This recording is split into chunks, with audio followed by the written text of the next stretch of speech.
Hey YouTube, this is Trey from Topic Tech, and we're going to be talking about how to install the invisible shield for your iPhone 4 or 4S.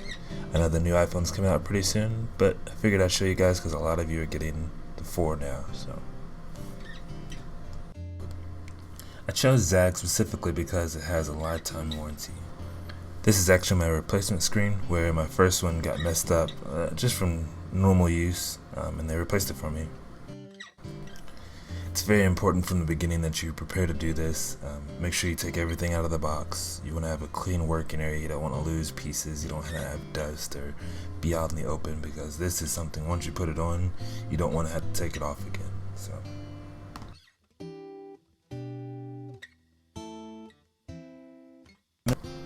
this bottle that comes inside of the box is not a screen cleaner. It is a solution spray to apply the screen. It also gives you a polishing cloth and a wedge to apply the screen onto it. I'll show you that in a little bit.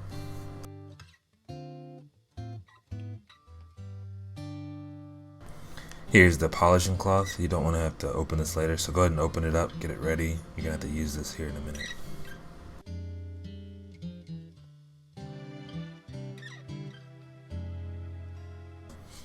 Here's the wedge. It's not really a wedge, it's just a rubber piece so that you can push the bubbles out of the screen.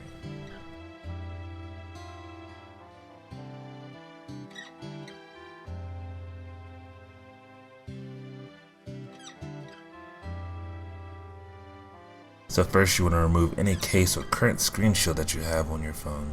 It's easy to forget that you've already put one on there, and I've seen people put a screen shield on top of a screen shield and it doesn't give you double protection. So another really important thing is to make sure you have some kind of screen cleaner. You want to get all the germs and everything off of the actual screen so that the screen can lay down nice and evenly and have no bubbles. So yeah, I'll show you how to do that.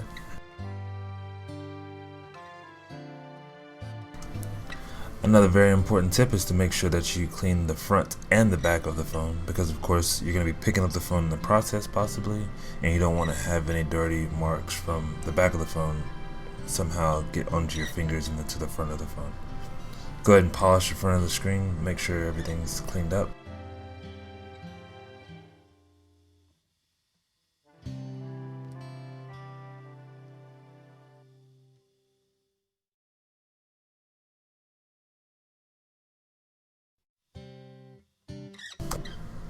Once you have the screen in your hand, figure out which side the actual screen is on, and you're going to have to actually wet that side before you actually touch it.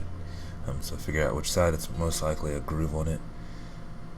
And then, again, just make sure it's cleaned off, and let's get started.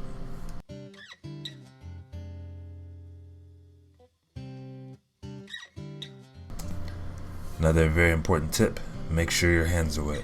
Don't use like regular water. You want to use the spray that it comes with, so that way it doesn't stick to your hands. Very, very, very important to do this. Now spray the outer shell, or the top layer.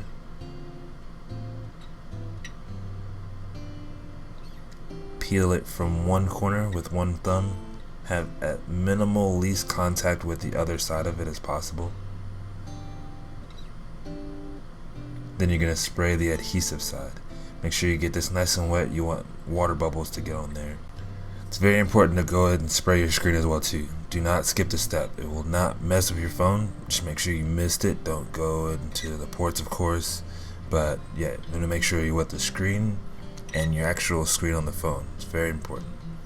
Line up the holes for the bottom of the phone and lay it down bottom going up towards the top.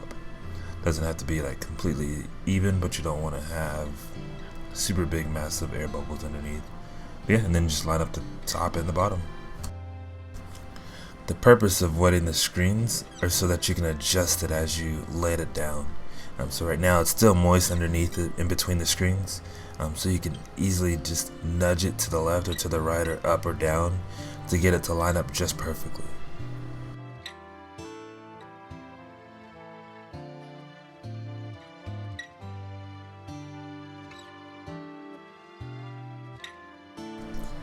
Another tip is you want to keep the top of it wet before you squeegee it.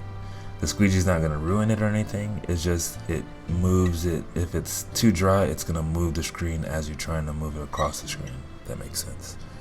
But yeah, just keep the top wet a little bit as you squeegee.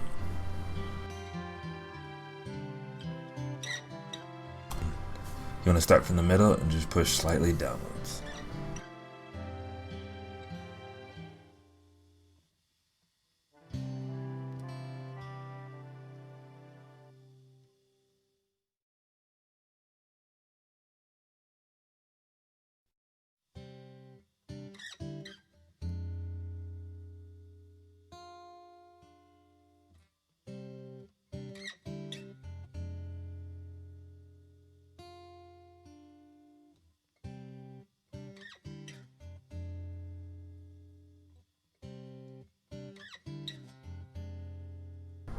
And lastly, you just want to polish it until it is smooth and dry. Of course, you don't want to put your case back on because it is still semi-wet underneath. You want to let it dry all the way until it's cured to the screen. As it's drying there, you may see some little droplets or little air bubbles. Don't try to push those down. It's just curing and moving. They will go away after about a day.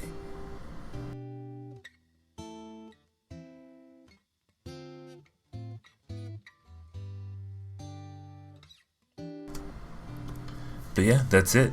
And then last, if you want to, you can press the cloth into the earpiece just to make sure no water got into there. Shouldn't have damaged anything, but just little sprays. But as always, thank you for watching. Please do subscribe, and I'll see you next time. Peace.